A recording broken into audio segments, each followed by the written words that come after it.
Hello everyone, welcome to the channel. कल हमने पढ़ा था about vectors.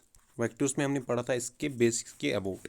Now will today solve some question जिसमें आपको वो बेसिक्स क्लियर हो जाएगा। पहला क्वेश्चन आप देखिए, represent graphically a displacement of 40 kilometres 30 degree east of north. तो ये ग्राफिकली आपको रिप्रेजेंट करना है। आपको क्वेश्चन ऐसे आपको फिगर्स वहाँ पे दी जाई होंगी। इन केस ये क्वेश्चन आपके लिए वैसे बनेगा तो आपको वहाँ पे फिगर दी गई होगी, आपको बोला जाएगा नीचे ये बताओ ये फिगर क्या रिप्रेजेंट करती है। तो मैंने आपको कल बताया कि जो ये नॉर्थ है डैट मीन्स दूसरी वाली डायरेक्शन जो है दिस मीन्स ये एंगल उसके साथ बनता है। और फिर मानो ये नॉर्थ है, ये साउथ है, this is east and this is west. तो ये अब नॉर्थ के साथ यहाँ से भी बनेगा और यहाँ से भी बनेगा। बनाना हमको है 30 डिग्री। 30 डिग्री यहाँ से भी बनेगा या यहाँ से भी बनेगा। लेकिन अब कहाँ से ये बनेगा, that is represented by the first direction and यहाँ पे ये लिखा है east. So this one is the correct representation. So जब ये बनेगी एक करेक्ट रिप्रेजेंटेशन, सो इसको हम काटेंगे। सो this one will be the correct representation. आपको ऐसे ही वहाँ पे मानो फिगर दी गई होगी। The given figure represents, option A लिखा होगा 30 डिग्री। यहाँ पे लिखो मानो डिस्प्लेसमेंट ए है ये, ठीक है।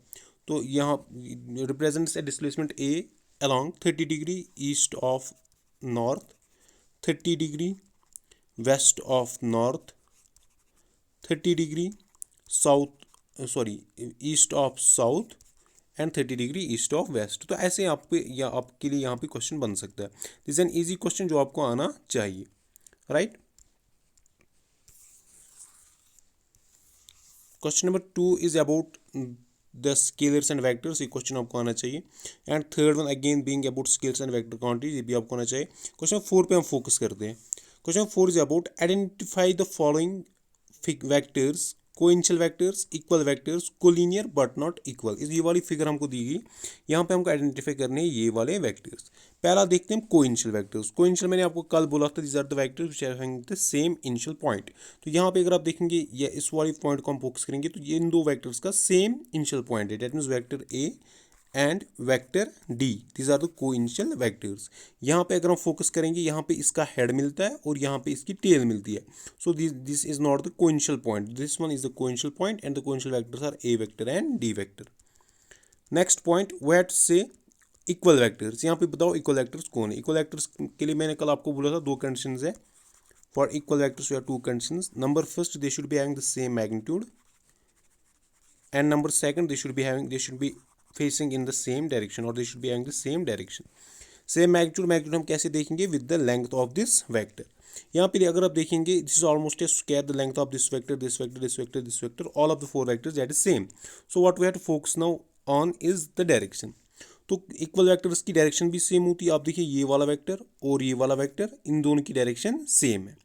So D vector and B vector, these are the equal vectors. उसके बाद अगर आप देखेंगे A वेक्टर और C वेक्टर, यहाँ पे इनकी डायरेक्शन तो अपोजिट है, because A vector is facing in this direction and C vector is facing opposite to that. So this can not be equal vectors. So जहाँ पे हमारे पास इक्वल वेक्टर्स बनते हैं, दे वो कौन कौन है, they are D vector and B vector, जो मैंने आपको ऑलरेडी बोला है। Point third, collinear but not equal. अब बात हो रही है कोलिनियर पॉइंट्स, हम sorry collinear vectors but not equal. They should be collinear लेकिन इक्वल नहीं होने चाहिए। कोलिनियर के लिए मैंने आपको कल बोला था एक कंडीशन है कि they should be parallel to the same, parallel to the same line. मानो ये ए वेक्टर है, ये बी वेक्टर है, वो खाली पैरेलल होने चाहिए सेम लाइन में, उसमें डायरेक्शन का कंसेप्ट नहीं है। लेकिन यहाँ पे आपको बोलता है दे should be collinear but not equal. Equal मतलब same magnitude and same direction. That means these two conditions should be satisfied. So if we'll take vector D and vector B, ये तो इक्वल है, these are equal although these are collinear. अगर हम यहाँ पे एक line draw करेंगे, D vector is parallel to that, B vector is parallel to that, so these two vectors these are collinear but these are also equal. लेकिन हमको चाहिए collinear but not equal, so this cannot be the option. अगर हम बात करेंगे अब ए vector और C vector के बारे में, now this A vector is facing in this direction, C vector is facing in this direction, so these are not equal definitely, right. So ये ए वेक्टर और सी वेक्टर इक्वल तो नहीं है। लेकिन अगर हम यहाँ पे एक लाइन ड्रा कर लेंगे, this A vector this is parallel to this line, this again this C vector, this will be parallel to the same line, so these two vectors are collinear, right? So this will be the correct option. The correct option will be A vector and C vector. Next there are some true false question, इनसे आपके concept clear हो जाएंगे, will see them. First says about A vector and minus A vector और collinear. कि अगर हम A vector बनाएंगे, this is A vector, and minus A vector, मैंने कल आपको बोला था इसका मैग्नीट्यूड सेम होता है बट इसकी डायरेक्शन रिवर्स होती है, so this will be minus A vector. और this two vectors collinear, yes this two are collinear. Collinear के लिए कंडीशन बस एक है, that this should be parallel to the same line. Direction का कंसेप्ट कोलिनियरिटी में नहीं आता है। Next point, two collinear vectors are always equal in magnitude. ये हमको बोलता है जो दो कोलिनियर वेक्टर्स है वो हमेशा मैग्नीट्यूड में इक्वल होंगे। So this is a false point, because this is एक वेक्टर ए, ये इतना बड़ा है, दिस इज वेक्टर बी, ये इससे काफ़ी बड़ा है, and this are parallel to the same line. Let's say this is line C, इस सी के पैरेलल है A vector B vector B, so this are collinear. Collinear में ना तो डायरेक्शन का कंसेप्ट आता है ना तो मैग्नीट्यूड का कंसेप्ट आता है, बस this should be parallel to the same line.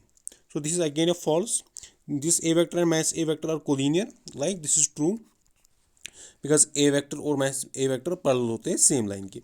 Two collinear vectors are always equal, हमेशा equal होंगे, तो ये तो false है। These वो equal हो सकते हैं लेकिन always नहीं होंगे, so this is a false part. Point number third, to vectors having same magnitude और कोलिनियर। अगर हमारे पास दो वेक्टर्स है जिनका मैग्नीट्यूड सेम है, they have got the same magnitude, ये बोलते हैं they will be collinear. Again this a false thing, right? क्यों? क्योंकि मैं दूंगा I will take this as A vector and I will take this as B vector. I will keep mod of a vector equal to mod of b vector. That means the magnitude of the two vectors is same. लेकिन ये अगर आप direction देखेंगे, ये इस वाली direction में like करता है, ये इस वाली डायरेक्शन में लाइक करता है, राइट? सो यहाँ पे अगर मैं एक लाइन ड्रॉ करूँगा, this is parallel to this line but this is perpendicular to this line, और this is not parallel to this line, so ये कंडीशन यहाँ पे सेटिस्फाई नहीं होती है। So two vectors having same magnitude और collinear, this is not a necessary condition. Number 4, two collinear vectors having the same magnitude और equal. अगर हमारे पास दो कोलिनियर वेक्टर्स है, this is vector A and this is vector B, these are having the same magnitude, that means mod of a vector that will be equal to mod of b vector, having the same magnitude or equal, these are equal। क्या ये equal है? It is not necessary। अगर a vector इस direction में लाई करता है, b vector will be lying in this direction, और this is a vector and this is b vector, so these are having the same magnitude but these are not parallel to the same line, right? So this is not a necessary condition and these are not necessarily to be equal। equal में मैंने बोला था direction भी same होनी चाहिए और magnitude भी same होना चाहिए। यहाँ पे अगर आप देखेंगे यहाँ पे डायरेक्शन डिफरेंट है, राइट? और यहाँ पे भी अगर आप देखेंगे यहाँ पे भी डायरेक्शन डिफरेंट है, so this is not a necessary condition. Again this is a false statement. यहाँ पे उसके बाद है about the vector law of addition. यहाँ पे ट्रायंगल लॉ ऑफ एडिशन है और इसके बाद होगा यहाँ पे what we call as parallelogram law of addition, ये तो आपको आता होगा। यहाँ पे वेक्टर की कुछ properties, see about this properties of vector addition. Property number 1 हमको बोली गई है कि अगर हमारे पास दो वेक्टर्स है, we have got the vector A and vector B. First property says that A vector plus B vector that is equal to B vector plus A vector. So this is the first property that you have to remember. और इस वाली property को हम बोलते हैं, this is known as commutative property.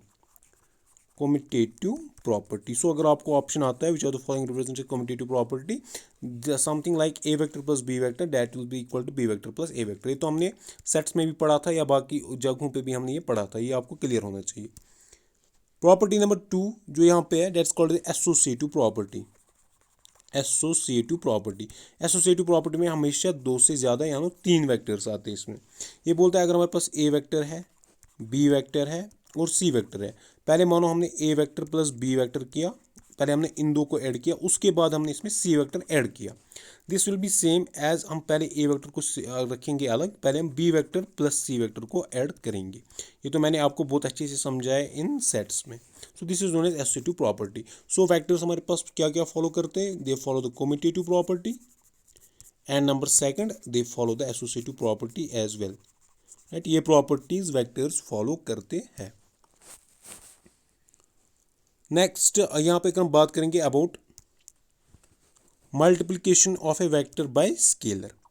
अगर हमारे पास एक वेक्टर है उसको हम मल्टीपल करेंगे bye a scalar quantity.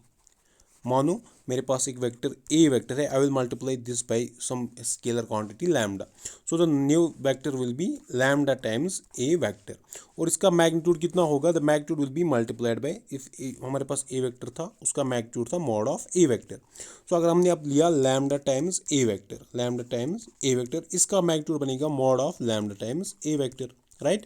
That means जितना मैग्नीट्यूड ए वेक्टर का था उसको सिंपली मल्टीपल हो जाएगा इस स्केलर से। मानो अगर हमारे पास ए वेक्टर है, A vector is given as 5 times I, this is 5 I cap, that this means the vector along X axis. अब मैंने लिया twice A vector, so this will be twice into 5 times I, that will be 10 times I cap, right? So this the magnitude of this vector that will get multiplied by this lambda, this scalar quantity। और एक important चीज़ जो आपको याद रखनी है यहाँ पे, जो मैंने कल भी आपको बोली थी, कि अगर हम एक वेक्टर को मल्टीपल करते एक स्केलर से, the resultant is A vector quantity, right. Resultant हमारे पास एक वेक्टर क्वांटिटी ही रहती। अगर हम वेक्टर को मल्टीपल करेंगे एक स्केलर से, the resultant is A vector quantity, वो स्केलर में चेंज नहीं होती। उसके बाद विल टॉक अबाउट, पहले हम बात करेंगे about additive identity, additive identity. See identity is something जिससे कोई क्वांटिटी चेंज नहीं होगी। अगर मेरे पास ए वेक्टर ऐसे है, मैं इसको क्या ऐड कर लूँ ताकि फिर से मेरे पास ए वेक्टर ही आएगा, so that is the zero vector, right, null vector. अगर मैं ए वेक्टर को ऐड करूँ नल वेक्टर, सो मेरे पास रिजल्टेंट भी आएगा A vector, this is known as additive identity. So the additive identity of A vector is a zero vector, zero vector मेरे पास बनता है एडिटिव आइडेंटिटी, राइट। उसके बाद will talk about additive inverse, these are two things, one is the additive identity and other thing is the additive inverse, और इसको दूसरा नाम बोल सकते हो नेगेटिव इनवर्स भी, नेगेटिव इनवर्स, एडिटिव इनवर्स और नेगेटिव इनवर्स। एडिटिव इनवर्स और नेगेटिव इनवर्स, मानो मेरे पास ए वेक्टर है, मैं इसको क्या ऐड करूं ताकि मेरे पास रिजल्टेंट आएगा एक नल वेक्टर, एक जीरो वेक्टर, राइट। अगर मेरे पास ए वेक्टर है, मैं इसको क्या ऐड करूं या मैं इसको क्या सब्ट्रैक्ट करूं ताकि मेरे पास रिजल्टेंट आएगा जीरो वेक्टर। मैं इसको सिंपली ऐड करता हूं minus times A vector, right. if I'll be having vector a, I will add it negative of the vector so that the resultant will be a zero vector and null vector. So this minus times a vector, this will be the additive inverse of a vector, right? ये भी यहाँ पे आपको बात आ गई समझ में। उसके बाद कंपोनेंट्स ऑफ वेक्टर, ये आपको पता होगी, जिसमें हम एक वेक्टर, मानो मेरे पास ये ओ पी वेक्टर है, this is X axis, this is Y axis and into the plane there is Z axis. ये इंटरसेप्ट मानो आप एक्स एक्सिस पे एक्स इंटरसेप्ट है, वाई एक्सिस पे ये मानते हैं एक्स एक्सिस ऐसे वाई एक्सिस, और वाई एक्सिस पे इंटरसेप्ट है वाई और जेड एक्सिस पे इंटरसेप्ट है जेड। तो मैं इस ओ पी वैक्टर को लिख सकता हूँ in terms of its components. I can write this as X I cap, where I cap is the unit vector along X direction, plus Y J cap plus z k cap. So I can write this vector in terms of its component, that's known as components of a vector, ये आपको पता होगी। Important चीज़ यहाँ पे जो आपके लिए है, that is this example, this particular example, this will be very helpful for you। देखो क्या है, find the values of x, y and z so that the vectors, a vector हमको दिया गया है, that is given as x I cap plus twice j cap plus z k cap, and b vector हमारे पास है, that is twice I cap plus y j cap plus k cap। we have been given that these two vectors are equal, कि जो हमारे पास a vector है this is equal to b vector।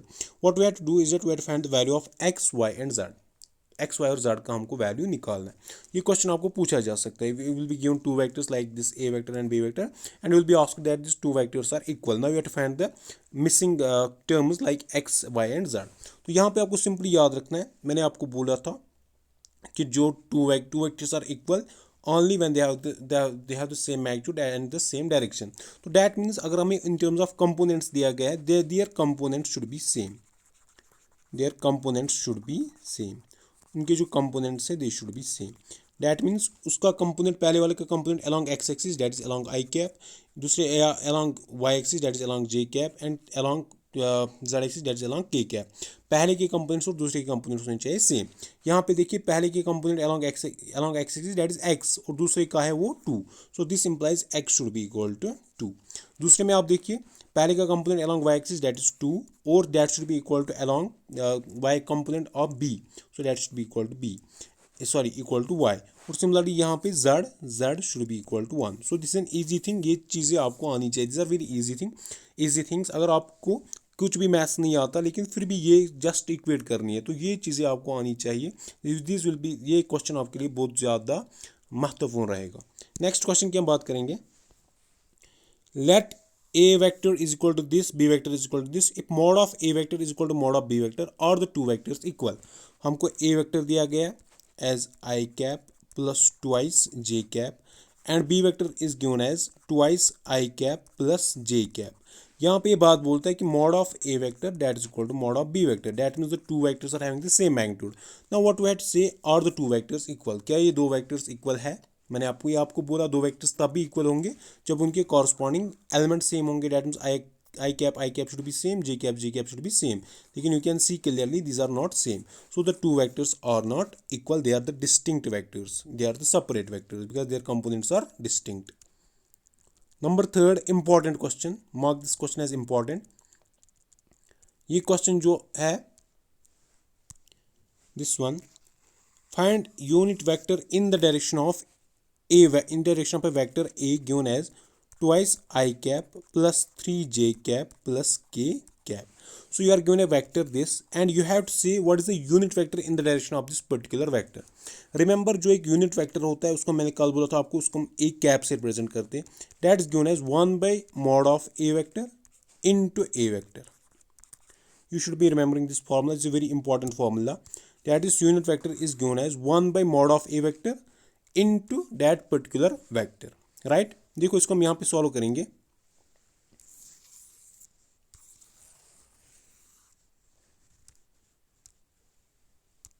see I will say that this a cap, this will be equal to 1 by mod of a vector into this particular a vector, where a vector जो हमारे पास यहाँ पे दिया गया that is given as twice I cap plus 3j cap plus k cap, twice I cap plus 3j cap plus k cap. तो पहले हम निकालेंगे इसका मॉड ऑफ ए वेक्टर, आपको पता होगी this will be given as under root of X square, that means X component square plus Y component square plus Z component square. So this will be 2 square plus 3 square plus 1 square, 2 square being this, 3 square being this and 1 square being this। so 2 2s are 4, 3 3s are 9, 9 plus 4 that is 13 plus 1 that is 14। so this will be under root of 14। so magnitude of a हमारे पास आ गया, mod of ए जो हमारे पास आ गया date वो हमारे पास आ गया under root of 14। अब हमको देना है unit vector A cap that is given as 1 by mod of A into that particular A vector. So this should be 1 by under root of 14 into that particular vector that was given as twice I cap plus 3j cap plus k cap, if I may be correct, twice I cap plus sorry twice I cap plus 3j cap plus k cap। सो यही था।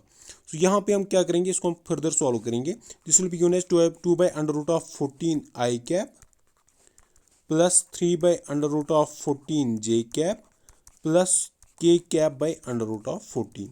so this is the particular unit vector in the direction of the given vector। ऐसे question आपको पूछने के 100% chances है, ऐसा question आपको पूछा जा सकता है। It's an easy thing, what you have to do, just to find the unit vector you have to do 1 by magnitude of a into that particular vector। उस वेक्टर का मैग्नीट्यूड निकालना है, कैसे निकालना है, under root of X square plus Y square plus Z square, that will be the magnitude, और उस particular A vector से उसको फिर मल्टीपल करना है। मींस अपने हर किसी अलग अलग कंपोनेंट को, आई कंपोनेंट को, वाई कंपोनेंट को, सॉरी आई कंपोनेंट को, जे कंपोनेंट को, के कंपोनेंट को उस वाले मैग्नीट्यूड से मल्टीपल करना है, या जैसे आपको वहाँ पे ऑप्शन दिया गया होगा। So these are some question जो हमने आज किए टिल एग्जाम्पल नंबर 6। कल हम करेंगे फ्रॉम एग्जाम्पल नंबर 7। ये एग्जाम्पल्स अगर आपको क्लियर होगी तो चाहे कोई भी क्वेश्चन फिर आपके एग्जाम में अगर आपको पूछा जाएगा वो आपको आएगा, because they will be just derived from these concepts. I hope this session was helpful for you. मिलते हैं आप नेक्स्ट लेक्चर में, टिल देन अल्लाह हाफिज़, थैंक यू।